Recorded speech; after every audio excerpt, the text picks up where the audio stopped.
Halo, Assalamualaikum warahmatullahi wabarakatuh. Apa kabar Bapak Ibu guru sekalian? Semoga sehat-sehat saja.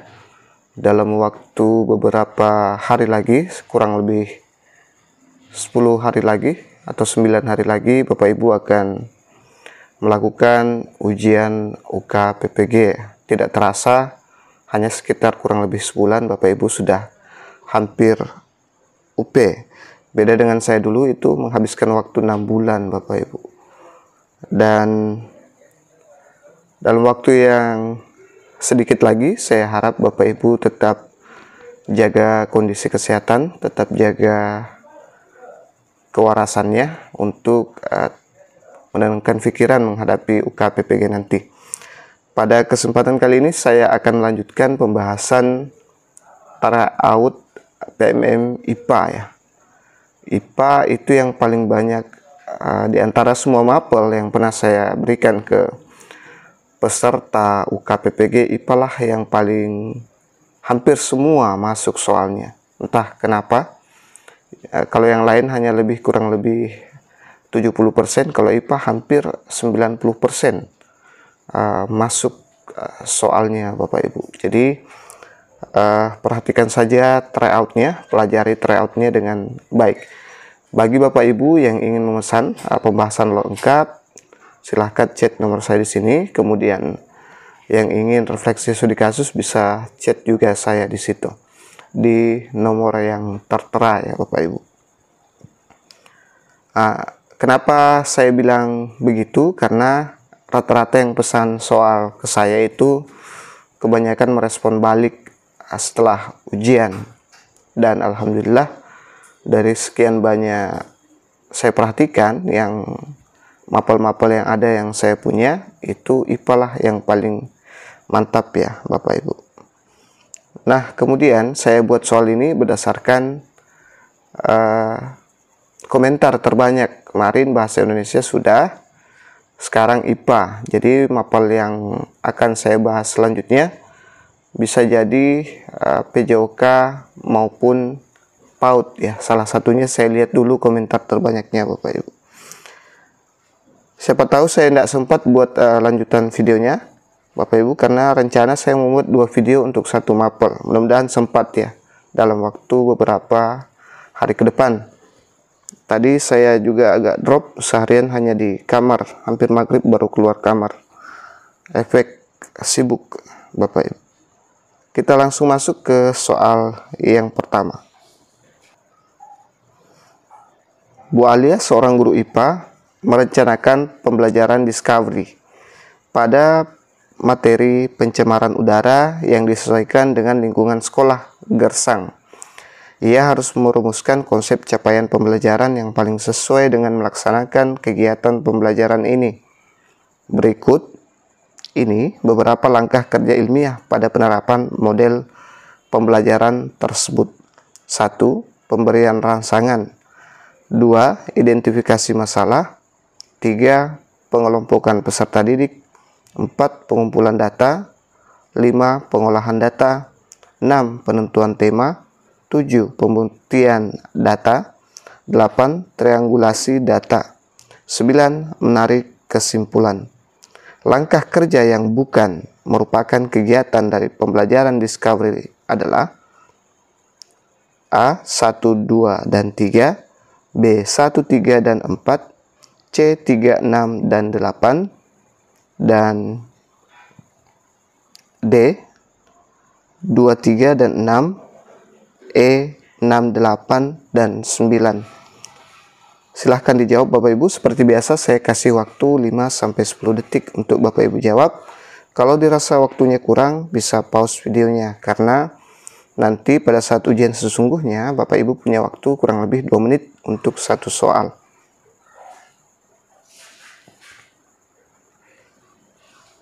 Baik, kita lihat jawaban. Nah, ini dia. Jadi jawabannya adalah opsi 1, 2, dan 3 ya. Nah, ini saya tidak sengaja membol semua ya Bapak Ibu. Harusnya tidak terbol, ini terlalu besar. Pemberian rangsangan, ya, langkah ini termasuk dalam pembelajaran discovery karena memberikan rangsangan untuk memunculkan minat awal topik adalah bagian dari mendorong siswa untuk mengeksplorasi. 2. Identifikasi masalah. Ini adalah langkah penting dalam discovery, di mana siswa mengidentifikasi masalah yang akan mereka eksplorasi lebih lanjut. Yang ketiga, pengelompokan peserta didik. Meskipun pengelompokan dapat dilakukan dengan discovery learning, untuk meningkatkan kolaborasi, langkah ini bukanlah langkah esensial dalam proses discovery itu sendiri, yang lebih menekankan pada eksplorasi mandiri siswa terhadap konsep yang dipelajari. Nah, jadi meskipun langkah 1, 2, dan 3 adalah lebih bersifat tambahan, ya, tidak esensial dalam model discovery. Nah, di sini soal tadi ada kata bukan. Ini sekarang model soalnya bagus Bapak Ibu. Sekarang itu dia memberi membol, ya. Kalau dulu zaman kami tidak ada bol-bol seperti ini. Jadi kalau kami buru-buru membaca itu bisa kelewat kata kecualinya atau bukan, ya. Sekarang enak mereka memperbesar kata bukan atau kecualinya di sini. Jadi jawaban yang tepat adalah opsi A, ya. Tinggal klik saja nanti pada saat ujian, kemudian Bapak Ibu simpan jawaban dan lanjut ke soal berikutnya. Seperti itu. Kita lanjut ke soal berikutnya. Sekolah Pak Sulaiman berada di dekat lokasi persawahan. Pada pertemuan awal bulan Juni, Pak Sulaiman ingin membelajarkan siswanya tentang konsep individu, populasi, dan komunitas. Pernyataan berikut yang tepat menggambarkan kepiawaian pemilihan sumber belajar oleh Pak Sulaiman adalah mengajak siswa mengamati. A. Seekor tikus menggambarkan individu, sekumpulan rumpun pada padi menggambarkan komunitas, kumpulan beberapa tikus dan rumpun padi di sawah adalah contoh populasi. B. Seekor tikus menggambarkan populasi, sekumpulan ilalang menggambarkan individu, kumpulan beberapa ekor tikus yang sedang menyantap kelapa adalah contoh komunitas. C. Tikus menggambarkan individu, sekumpulan rumput ilalang menggambarkan komunitas. Kumpulan beberapa ular yang sedang menyantap tikus adalah contoh komunitas. D. Seekor tikus menggambarkan individu, sekumpulan rumpun padi menggambarkan polusi, kumpulan beberapa tikus dan rumpun padi di sawah adalah contoh komunitas. E. Seekor tikus menggambarkan individu, sekumpulan rumpun padi menggambarkan populasi, kumpulan beberapa tikus di lumbung dan rumpun padi di sawah adalah contoh komunitas. Silahkan dijawab dulu Bapak Ibu. Sambil Bapak Ibu jawab, ada yang ingin saya sampaikan. Kalau misalnya saya salah baca, mohon maaf. Saya sudah sampaikan sebelumnya bahwa saya dalam kondisi kurang fit, ya. Ini laptop tulisannya agak goyang-goyang kelihatannya. Doakan saya mudah-mudahan sehat dan bisa lanjut terus membahas sebelum UK PPG. Tapi untuk semua mapel saya rencanakan 2 video Bapak Ibu. Kita lihat jawabannya. Ini dia. Seekor tikus menggambarkan individu, sekumpulan rumpun padi menggambarkan populasi. Kumpulan beberapa tikus dan rumpun padi di sawah adalah contoh komunitas.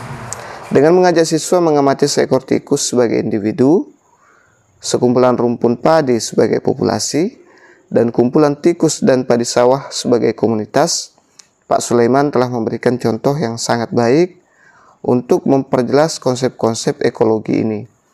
Pilihan 1 adalah yang paling tepat karena memberikan gambaran yang komprehensif dan mudah dipahami tentang hubungan antara individu, populasi, dan komunitas dalam suatu ekosistem. Jadi, jawaban yang tepat di sini adalah seekor tikus menggambarkan individu itu ada di opsi pertama ya, sekumpulan rumpun padi sebagai populasi. Nah, ini dia. Opsi keempat. Seekor tikus menggambarkan individu, sekumpulan rumpun padi menggambarkan populasi. Dan kumpulan beberapa tikus dan rumpun padi di sawah adalah contoh komunitas. Inilah jawaban terbaik. Kita lanjut ke soal berikutnya. Jangan lupa subscribe, like, dan share ke sosial media Bapak Ibu Guru. Tujuan pembelajaran IPA yang dituliskan guru pada awal kegiatan pembelajaran sebagai berikut. Melalui eksperimen, peserta didik dapat menyelidiki pengaruh besar gaya dan luas penampang benda pada besarnya tekanan. Sumber belajar yang relevan digunakan oleh guru adalah A. Bahan ajar materi tekanan sebagai bahan bacaan peserta didik. B. Artikel ilmiah tentang tekanan sebagai bahan informasi peserta didik. C. Video fenomena alam sebagai bahan observasi peserta didik. D. LKPD tentang materi tekanan yang berorientasi model pembelajaran inquiry. Dan E. LKPD tentang materi tekanan yang berorientasi pada model pembelajaran langsung. Silahkan dijawab Bapak Ibu.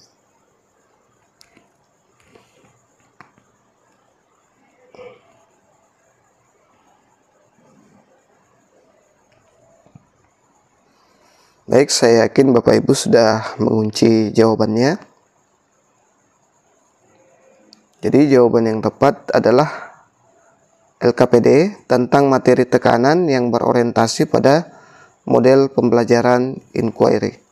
Tujuan pembelajaran yang disebutkan menekankan pada proses penyelidikan siswa secara langsung melalui eksperimen untuk memahami pengaruh gaya dan luas penampang terhadap tekanan.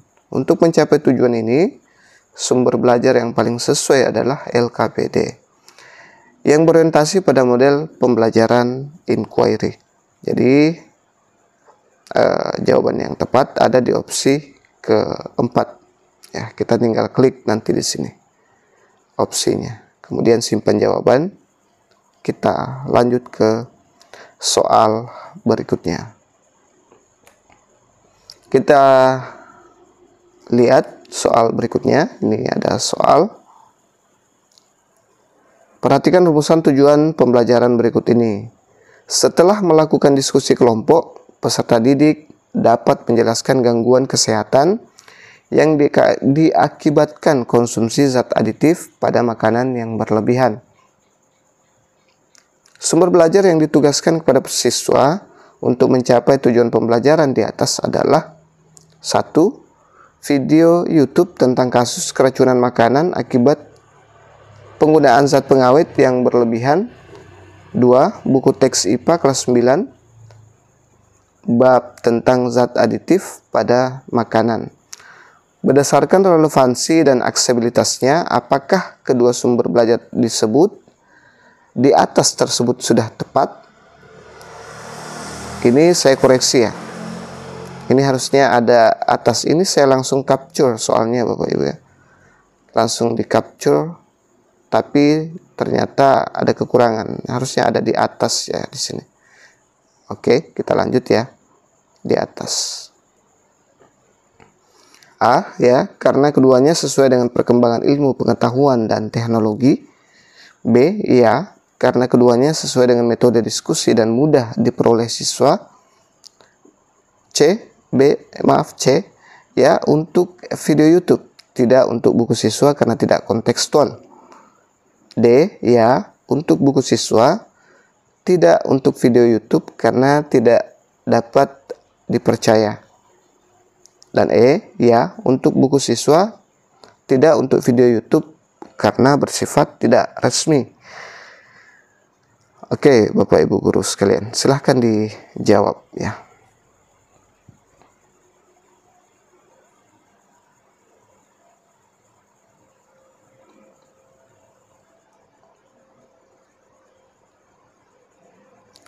Baik, jadi jawaban yang tepat adalah iya, karena Keduanya sesuai dengan metode diskusi dan mudah diperoleh siswa.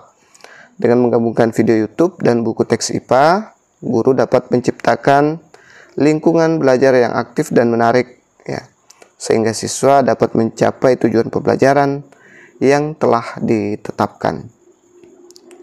Bagi Bapak Ibu yang ingin memesan soal dan pembahasan lengkap, silahkan di chat WA saya yang ada di video tadi. Kemudian ada di deskripsi juga Bapak Ibu, silahkan chat untuk pemesanan soal dan pembahasan lengkap serta refleksi studi kasus jika dibutuhkan. Nah, ini berdasarkan FR tahap 1 tahap 2, alhamdulillah sangat memuaskan Bapak Ibu. Kita lanjut ke soal berikutnya. Dalam proses pembelajaran IPA, materi perubahan energi listrik menjadi panas. Pada eksperimen mendidih air dengan elemen pemanas, peserta didik dituntut dapat berpikir kritis dengan kemampuan berhipotesis, menganalisis, dan membuat kesimpulan. Jika guru dalam pembelajarannya menggunakan pendekatan keterampilan proses sains terintegrasi, maka variabel yang sesuai adalah A. Variabel bebas, tegangan listrik, variabel terikat, perubahan suhu air. B. Variabel bebas, hambatan listrik, variabel terikat, perubahan suhu air. C. Variabel bebas, daya listrik, variabel terikat, perubahan suhu air.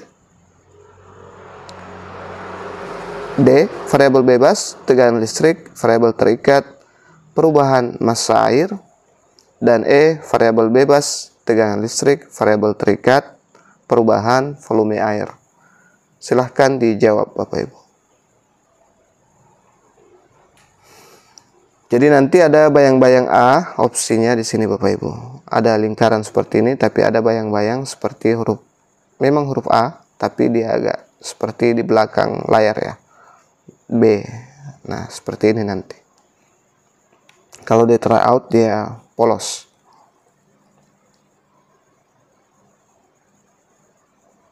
Baik, kita lihat jawabannya. Jadi jawabannya adalah variabel bebas, tegangan listrik, variabel terikat, perubahan suhu air.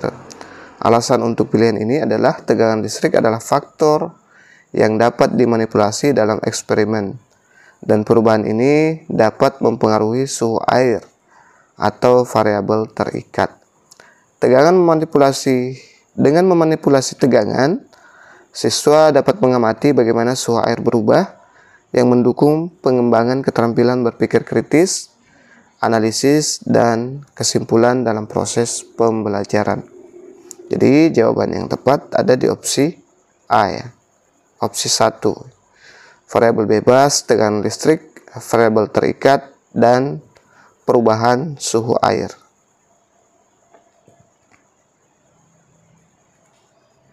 Kita lanjut ke soal berikutnya. Jangan lupa subscribe, like, dan bantu share ke sosial media Bapak Ibu guru sekalian.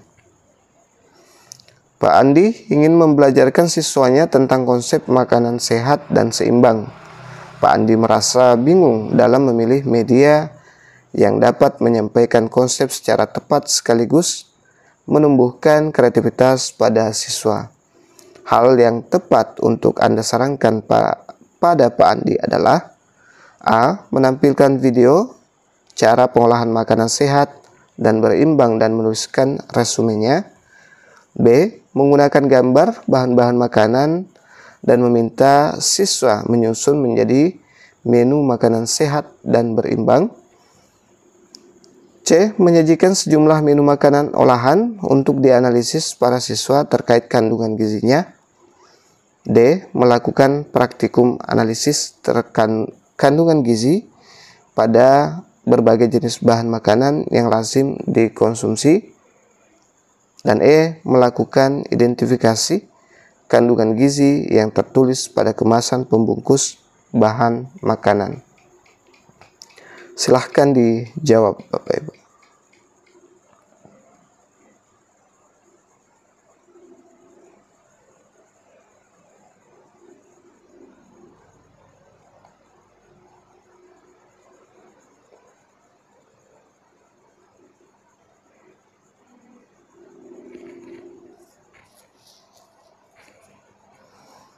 Baik, jadi jawaban yang tepat adalah menggunakan gambar-gambar bahan makanan, menggunakan gambar bahan-bahan makanan, dan meminta siswa menyusunnya menjadi menu makanan sehat dan seimbang. Dengan menggunakan gambar bahan makanan dan meminta siswa menyusun menu makanan sehat dan seimbang, Pak Andi dapat mencapai tujuan pembelajarannya untuk mengajarkan konsep makanan sehat dan seimbang secara efektif dan menyenangkan. Kegiatan ini juga dapat mengembangkan keterampilan berpikir kritis, kreativitas, dan kemampuan pemecahan masalah pada siswa.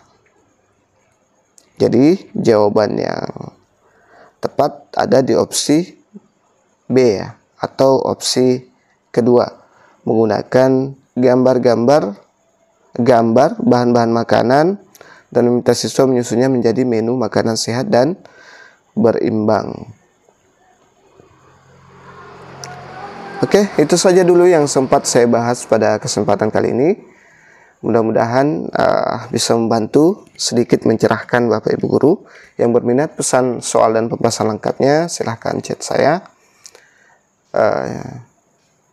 Kalau nanti lulus Bapak Ibu, saya mau Bapak Ibu kembali ke YouTube saya, semua yang pesan soal ke saya untuk kembali berkomentar di kolom YouTube saya. Sepanjang memang dipelajari dengan baik, pembahasan soal-soal saya, studi kasus dihafal dengan baik, dimasukkan ke UTBK, saya yakin insya Allah lulus Bapak Ibu.